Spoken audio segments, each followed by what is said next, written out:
Get excited, everybody. Camp Pendleton is open again for hunting for the 2024-2025 season.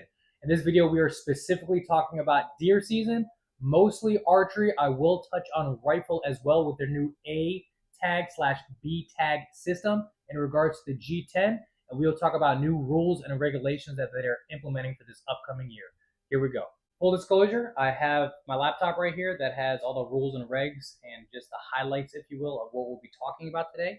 So without further ado, Camp Pendleton has been closed the past year, and I've been hunting Camp Pendleton for about 7 years, so I've been through it all. I was part of the phase where you had to physically go and check into the game warden station, to iSportsman, which is phenomenal, to not hunting for a year, which sucked because we had a crap ton of rain, and then iSportsman came back. And here we are, 2024-2025 hunting season. With that being said, and further ado, I'm Mike Rogers, TLOMIKEROGERS. This is my channel. If it's your first time here, thank you for coming, and this intro is going longer than expected. So, deer hunting season dates. So, for deer hunting season, it'll be September 7th to December 1st. September 7th to December 1st. If you are an archer, you have the capability of hunting every single one of those weekends through those dates. A big change Camp Pendleton did this year with their G10 tag was they had two hunting opportunities, if you will. They had an A tag and a B tag within the G10 tag, lots of tags. So if you claim the A10 tag, you should already know because it's already closed, the raffle. Your hunting season will be from 19 October to November 11th. If you're a B tag holder, your hunting season is from 16 November to 1 December.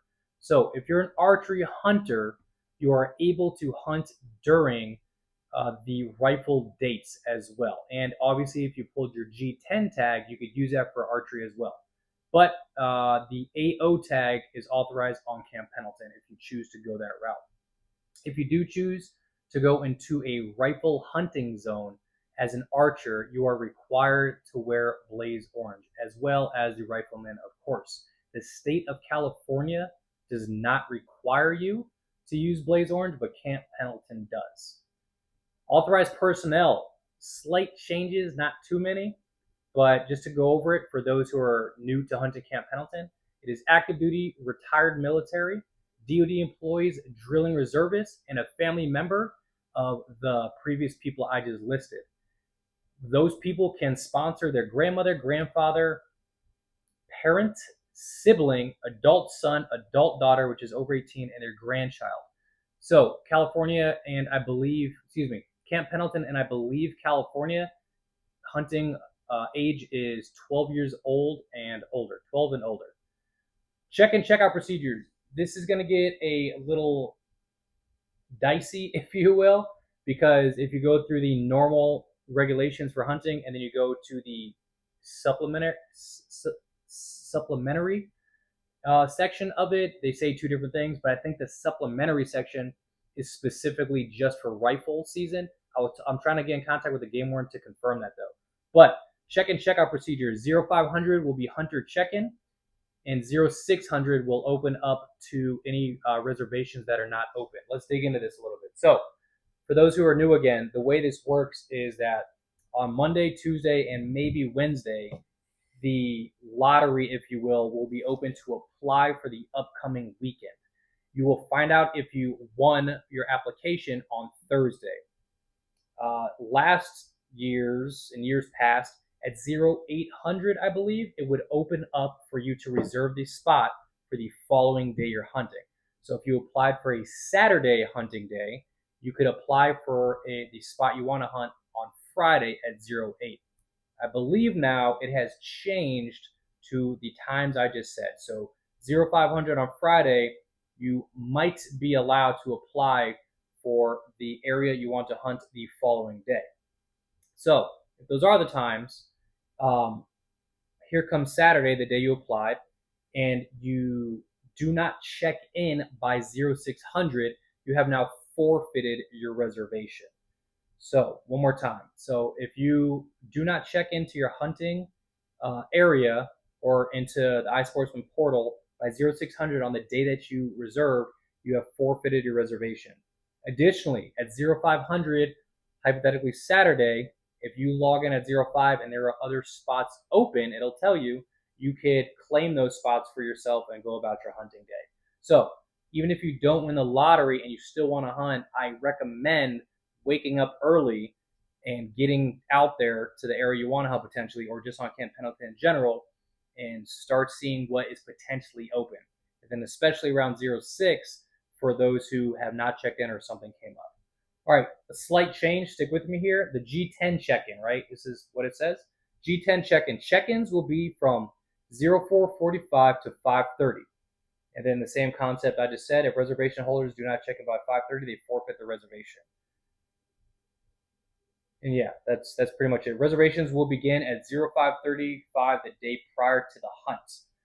Specifically, that may be for G10. I'm not 100% sure. I'm going to contact the game warden to confirm that, and I'll put the updates in the comments below. I want to get this video out as soon as possible. It's August 20th, the recording of this video. Hunting season starts in 3 weeks, so I want to make sure you guys have as much information as possible. Okay, hunter helpers, yet again, for those who are new to hunting Camp Pendleton, a hunter helper is the definition of a helper, and I'll give you a trick about this on how to help your check-in process. Hunter helper, definition of a helper: cannot have a firearm, cannot have a bow, cannot have anything like that. They need to stay within 20 yards of you. I personally have been in violation of this because I missed the 20 yards part. So you can't have your buddy glassing from a completely different ridge, half a mile away, a quarter mile away, or whatever, right? They need to be within 20 yards of you. They can be able to help you drag out a deer, gut a deer, do all that other stuff, but they cannot physically help you kill the deer or, spot a deer. In addition, they can help you spot a deer, yet again, 20-yard thing. They are not allowed to flush game animals out or do a deer drive, if you know what that is. So yet again, within 20 yards, cannot be hunting and cannot do a deer drive or help bump game. Deer hunting activities. So fun fact, while you're out there hunting for deer, you're also legally allowed to hunt for coyotes. It is called a target of opportunity. But that being said, you cannot use game calls or small game calls while hunting deer. So if you only want to hunt coyotes, make sure you check in for that. But if you're out deer hunting and an opportunity presents itself where you see a coyote, by all means, take the shot. We all know that they decimate the deer population. Hunter etiquette. I know Camp Pendleton. I know a lot of new hunters come out here as their first time hunting potentially. So that being said, hunter etiquette. If you're going to quote unquote your spot and you see another car there, keep going. Right? Keep going. If a car is a clear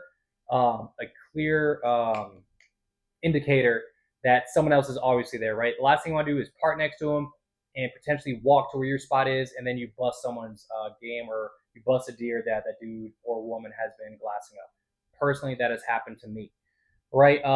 Give the hunter plenty of space. Right? If you see a car, yet again, don't walk through an area that looks like a good glassing area or a valley or something. Or do, right? It could go both ways for those who are experienced. You take the opportunity of other hunters' mistakes and the bump deer, the flush out a deer, not knowing that they've done so per se, and you would help the guy on top of the ridge who's glassing that area find the deer. Additionally, fun fact, by the way, so every area has a certain number of quotas. Hypothetically, Lima area or Mike area is like 3 to 5 quotas, right? So the game wardens do this because it allows 1 square kilometer per hunter to be able to spread out and use the space effectively. Don't know why we're using kilometers. This is America, but yeah, that's just a fun fact I saw in here. Already talked about the orange hat. If you do during rifle season, if you are hunting, you need to have a orange hat, vest, shirt that can be seen from 360 degrees. Big change of note that I personally like: you are not required to bring the whole carcass back to the game warden station anymore. Not required. You can do the gutless method and you could quarter out in the field if you want. Key to this, though, is you need to bring back the eatable portions, i.e. backstrap, both hindquarters, both front quarters, and of course the head.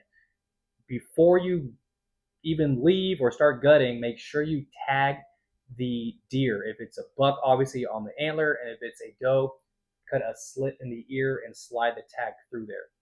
I've seen people get in trouble for posting pictures without the tag attached to the carcass. So, your choice. If you want to bring the whole carcass back and potentially break the Camp Pendleton record, which my buddy Trent still holds, which is, I believe, 193 pounds gutted, beautiful 4x4. Go for it. But if you choose to do the gutless method, like I personally love to do, you have that option now, which is outstanding. Okay, the little tip I want to give you about the hunter helpers, right? So the hunter helper thing, unless they've changed it, right? Because I haven't seen the system yet, but when you're checking in, it is a rush of other hunters trying to check in, especially if you did not get the reserved area you want, right? So the way you could do this to work around the system is you could punch your own name in, check in, call a game warden, and say, I have a hunter helper with me, and then they'll log it, right? In the past, I was on a hot area, if you will, that I've seen beautiful bucks, and I was doing the right thing, but because I had to type in their name, type in their birthday, and all this other stuff, it delayed me to getting into the system. And by doing this, I missed my opportunity to get in. Luckily, I explained to the game warden at the time, and he completely understood, so he let us in anyway and did a +1. But it's a little trick to the trade. Additionally, or lastly, I should say, we only have 2 weekends left for the archery proficiency test, which allegedly they have changed. It's at multiple ranges. Talked to the game warden. He said it's still 30 yards, but maybe the setup is different. In the past, it used to be a bedded doe. But we only have this coming weekend. Yet again, I'm making this on August 20th, and the following, and that's it. That's the only opportunity they're saying that you have to do the archery proficiency test, which is why I want to get this video out as soon as possible. So, with that being said, that concludes this video. Thank you so much for watching. More videos are coming. I'm back for a little while. I'm here for most of hunting season. So if you have any questions on what was talked about today, you could either drop them in the comments, or you could go onto the iSportsman Camp Pendleton website and read for yourself, which I would highly recommend. This is just a bunch of cliff notes on the bigger changes that I've seen and the bigger things people have been asking me about the upcoming season. But thank you so much for watching. I'll see you guys out in the field. Hit me up on Instagram at TLOMIKEROGERS if you want to talk a little bit more, and I can show you a thing or two. But I hope everyone is doing well, and I'll see you out there. Peace.